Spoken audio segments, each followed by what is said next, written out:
We are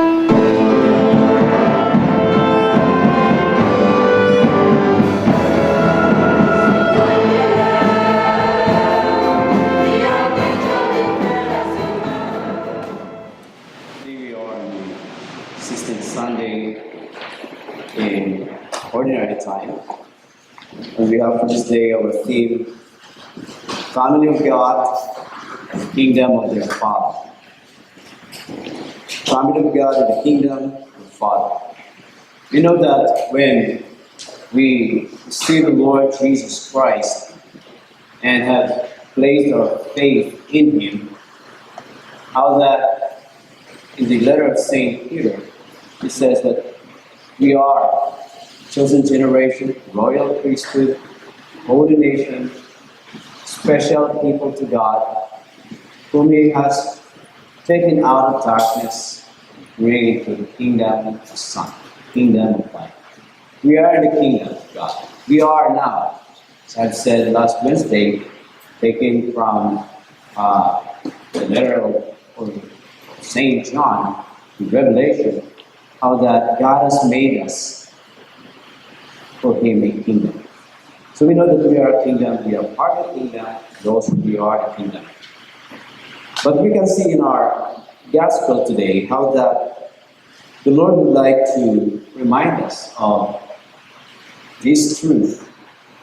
In the last verse that we read, verse 43, it says, "Then the righteous will shine forth as the sun in the kingdom of their Father."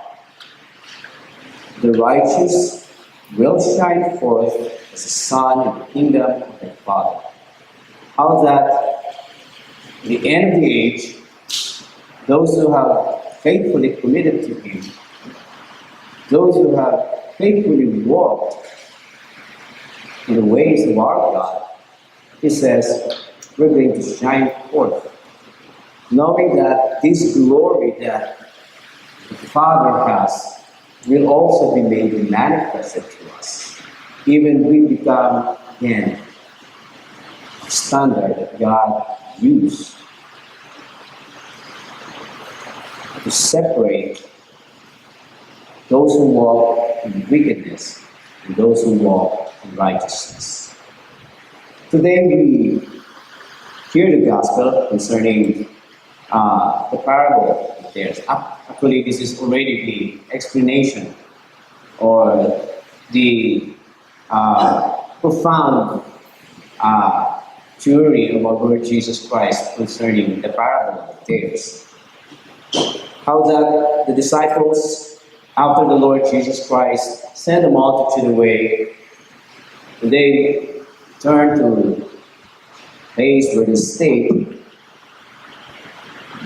The apostles would like to learn what is the meaning of the parable of the tares. In verse 36, when Jesus sent the multitude away and went into the house, His disciples came to Him, explained to us the parable of the tares in the field. So He answered them and said, "He who sows the good seed is the Son of Man. The field is the world. The good seeds are the sons of the kingdom, but the tares are the sons of the wicked one. The enemy who sowed them is the devil. The harvest is in the end of the age. The reapers are the angels." So Jesus says to the disciples, "He who sows the seed is the Son of Man, Jesus Christ." You know then, He says that I, the Son of God, became the Son of Man. He says, I sow these good seeds into the world. But we know Satan also sowed his own seed. He also spread the bad seed, which is the tares. So the good seed and the bad seed grows together. But in verse 24 through verse 30 of the same chapter is the parable of the tares. This is the explanation.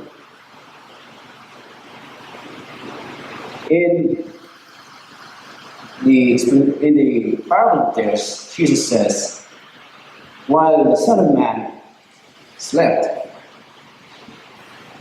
the enemy came also to the field, which is not his, which does not belong to him, but belong to others. But he also throws the bad seed, which is the tares.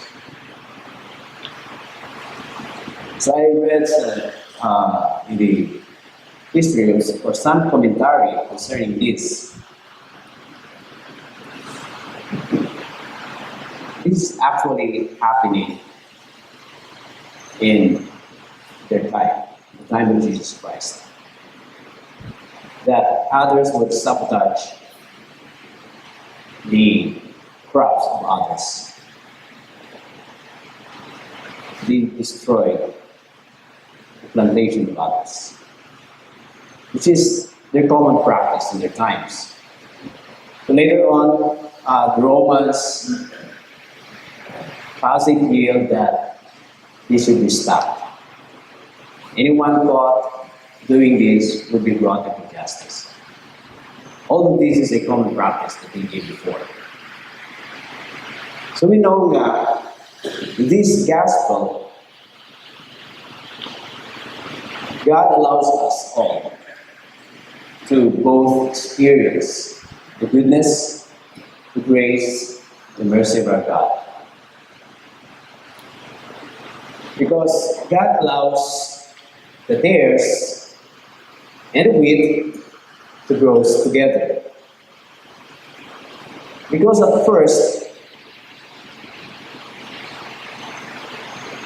when the wheat grows and the tares grows also, both leaves, they just look the same. You cannot distinguish the difference between the tares and wheat, their leaves. Not until they become fruitful, the produce is already being manifested, that you would be able to distinguish the fruits, the grain, the wheat, the colored what? Yellow gold, gold brown, but the tares, they are black. The color of the tares is black. And now you would know the colors of each plant. Which is the tares, which is now the wheat. So that's why Jesus says, at the end of the age, waiting at the harvest time, that is the only time that the tares will be separated from the wheat. It is not during while they grow together. Because when you uproot the tares, you might also pull the wheat. Because when they grow together, roots begin to intertwine. And so, in this gospel, God is reminding us that in the end, at the harvest day, it says here, at the end of the age, at the harvest, will be the separation.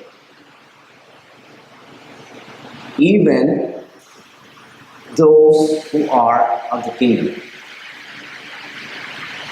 Remember, Jesus says in his parable, the seed was planted into the field. It's the world. Right? We are in the kingdom. But the world, which is the field which the Lord Jesus Christ sowed the good seed, and also Satan, the enemy, sowed the bad seed. But even in his kingdom, the kingdom of the Father, he says, there will still be a separation of those who walk in lawlessness and those who walk in righteousness. There will be a separation of the bad. There will be a separation of good. Separation of the good from the tares. But even in the kingdom of God, God will still separate the lawless from the righteous. You can see that in our gospel today. That's why here we can see God is giving us so much time. God is giving us the ability to experience His grace, His mercy, His goodness, and His faithfulness. When we sin, God did not judge us automatically. Who amongst us here once, when we make mistakes, when we sin, God would judge us automatically? No one. Right? We want mercy. We want grace. We want God's forgiveness. We want God's goodness. We don't want to be judged. Because that is God. He also would like for us to experience the fatherly care, fatherly love. How amongst us here are father? Does our children make mistakes? They do. But we don't stop to love them. Though we discipline them, though we correct them,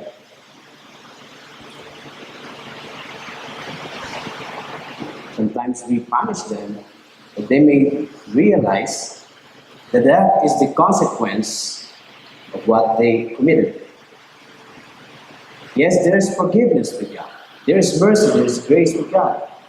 But we see sometimes we still experience the consequence of our act. God did not spare us from the consequence. He wanted us to experience the consequence of our act, because from there we learn. We learned also how that God is a forgiving God, God is a gracious God, God is a merciful God. So that's why He allows both the tares and the wheat to go together. Only at the end of the age, only at the second coming of the Lord Jesus Christ, that He will tell His angels, He will tell the reapers, now first take the tares away and burn them into the furnace of fire. When we say furnace of fire, it's not just what we burn during the campfire, but we have a bonfire. It's enough to burn, but we know what He meant about the furnace of fire. He says, there will be wailing and gnashing of teeth. If we put our finger at the top of this candle, which has fire, we will feel the heat. And we say, ouch. Still we bear it, right? You just say, ouch, it hurts. What about experiencing the lake of fire? Imagine swimming in the lake of fire. It's not just that little fire, but a sea of fire. It's no longer your finger burns, but the entire body is being burned. So there will be wailing, gnashing of teeth. It says that. So for some, they would say, hell is not true. Hell is true. God created hell. But God did not create hell for His people, whom He created in the likeness, image, Him. Hell was for those who have rebelled against Him, for Satan and his followers. He made that for them. But there are those, I would say, who fight for the right to be there. Although we say that God is giving us such grace, such time, that we might be able to receive the grace of God not in vain. Just like what St. Paul says. Let us not receive the grace of God in vain.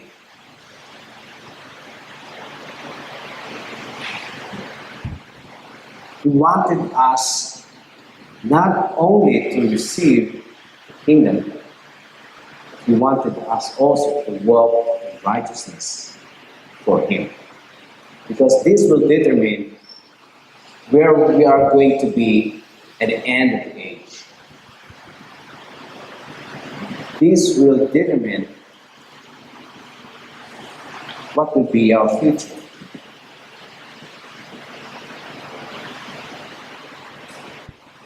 Because He says,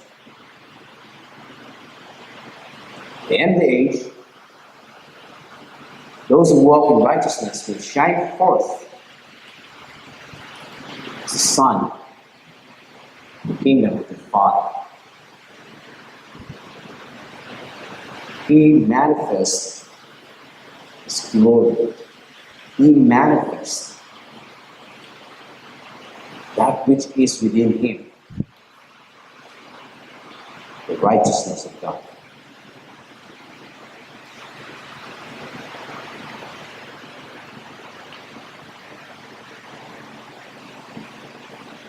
Now in verse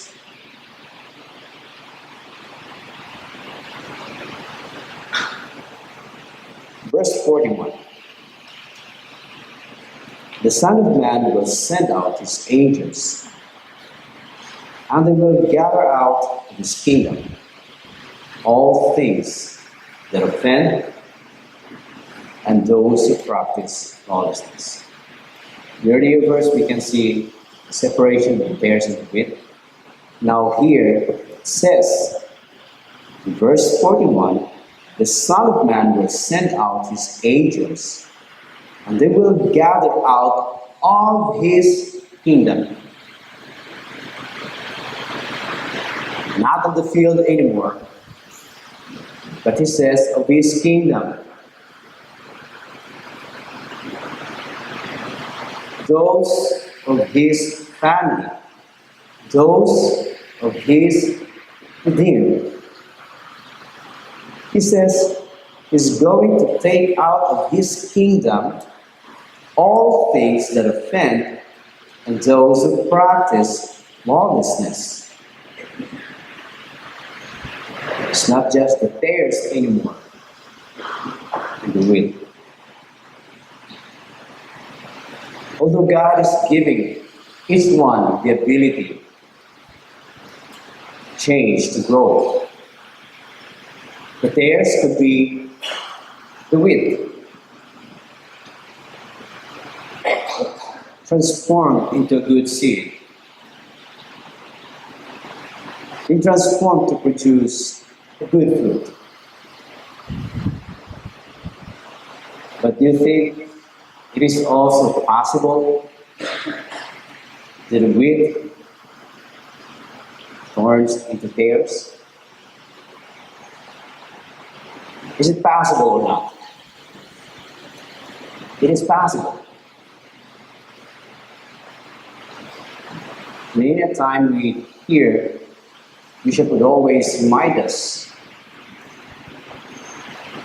that there will be, in the end of the age, a falling apart from the truth. There will be the falling apart of the truth. You can't fall apart when you not belong to that. You're not going to go away from that when you don't belong to that.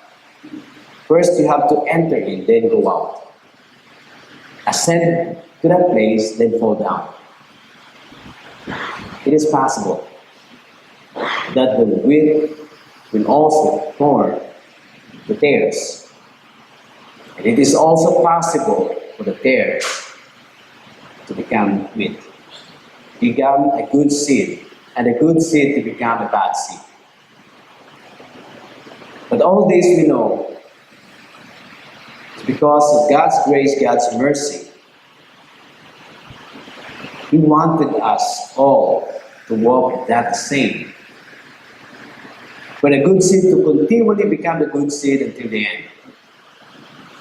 The bad seed, giving the time, the opportunity to change, to become the good seed that also God desires. So that's why He allowed the good seed to grow together with the bad seed. That a good seed might influence the bad seed and bring them, change them, transform them, that they might become a good seed. Not the bad seed influencing the good seed to become the bad seed. That's why Jesus says, "Let your light so shine before men, that they may begin to see your good works and glorify your Father who is in heaven." That's a good seed. Bringing illumination to those in darkness, the bad seed, which is their color is black, changing them to golden brown, that they might become a good seed.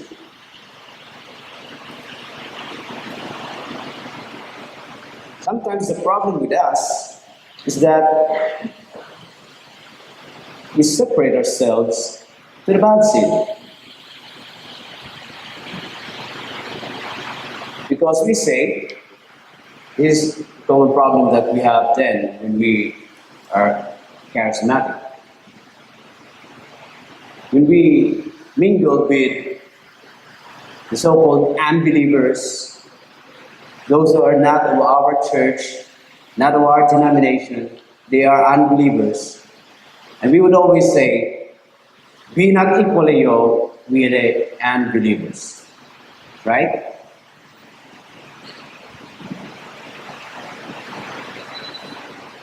We can mingle with them.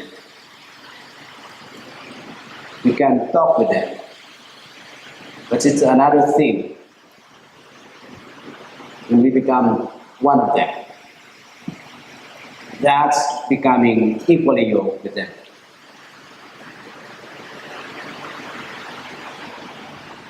Remember when Jesus prayed, in his prayer, the Gospel of John, I prayed for the world. Do not remove these apostles, these people from the world, but give them such ability, give them such power to transform the world, to bring those who are in darkness into light. He didn't pray God save them. Take them away. The world is bad. Look at around the things that are happening in the world right now. Things grow worse. But God says we are the light and salt of the world. We preserve the world. We bring light to the world. What will happen to the world if you think God will take this light and His salt out of the world? Imagine. So God is giving us such time. Not only us, but those we would say whom we are in touch to, communion to, wherever we are, our work, school, or whatever we do every day. Challenge for us to bring this light to the world. That others also might begin to experience the grace and mercy of God. Those who walk in lawlessness, those who walk against the ways and the principles of God, they may begin to see that the ways of the world, the ways of man, will not last. Only the ways of God. It is not an accident that we are in the place wherever we are. As I have said last Wednesday, wherever we are, whatever we do, we are God's kingdom in that place. Because God placed us there that the kingdom might be manifested through us, with us. Because we are God's kingdom being present there. It is not us, ourselves. St. Paul says in Galatians, have been crucified with Christ.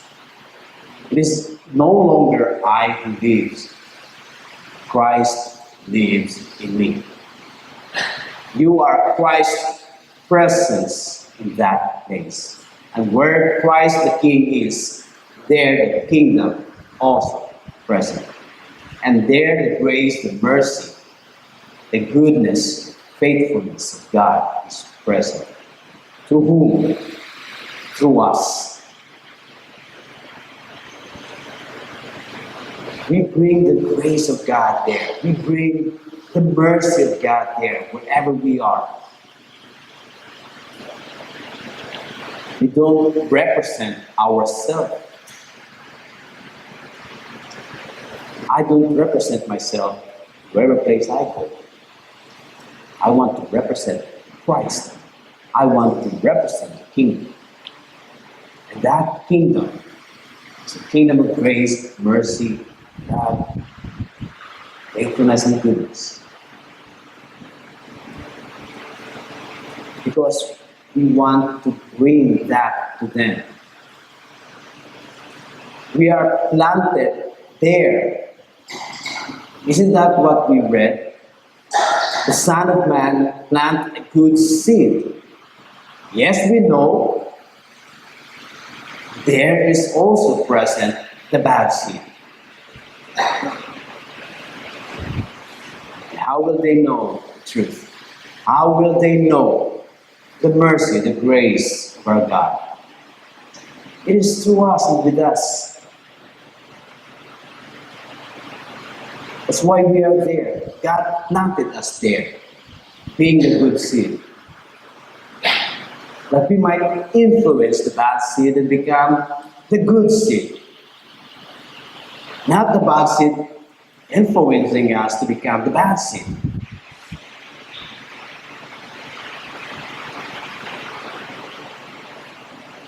At the end of the day, we can see here that at the end of the age,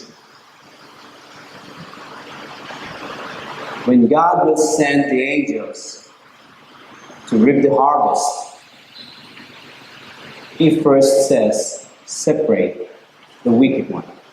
Separate the lawless one. Separate the disobedient.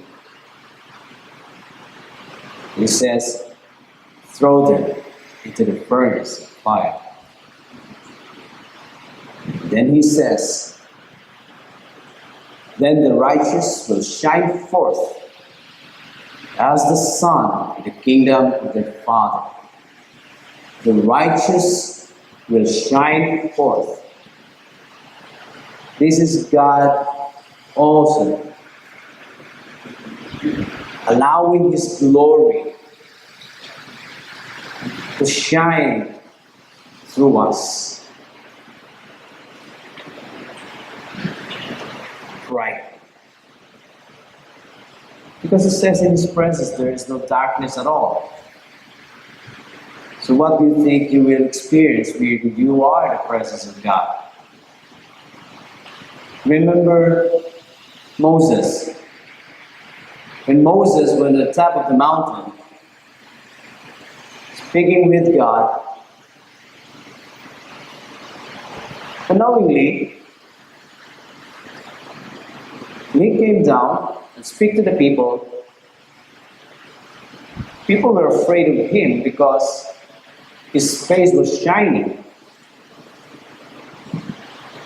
He was receiving in himself the glory of God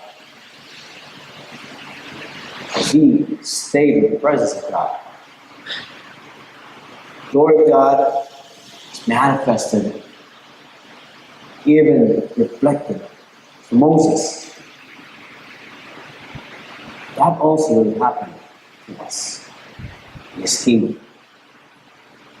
God will allow us to shine brightly. So with this, God would like to remind us, yes, this is at the end of the age, at the end of the harvest. This will be what God called us to be. But let us choose to become part of this. What it says, that in the kingdom of the Father, the righteous will shine as the sun. It is the day that we choose, not during that day when the reapers, the angels, are already being sent for the harvest. We always hear this quote, what we do today, the path that we choose to walk today, will determine the future that we're going to face. It is what we do today that our tomorrow also be manifested. What we choose to walk today, in His righteousness, in His ways, and in His principles, to walk in the other ways, it's our choice. Remember, God always gives us that free will. He's not going to force us to choose.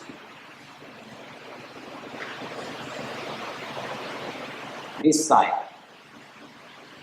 He wanted us to have that free will, because there also God will judge us. From there also God will judge us, depending on our choice. But God is gracious and God is merciful.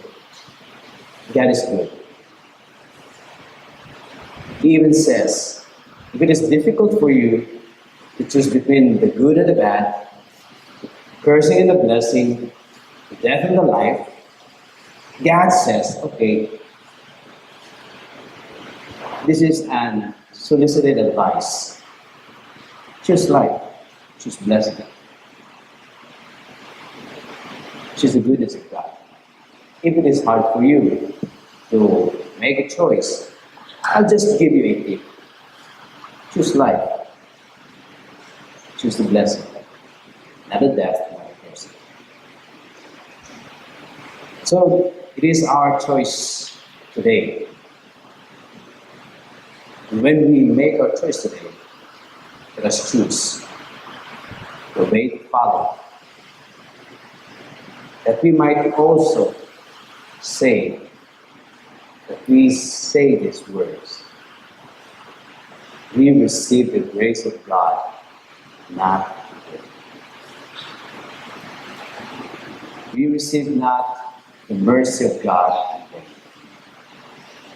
When that time of the harvest, we will be those who would shine bright in His kingdom, as the sun, as the sun.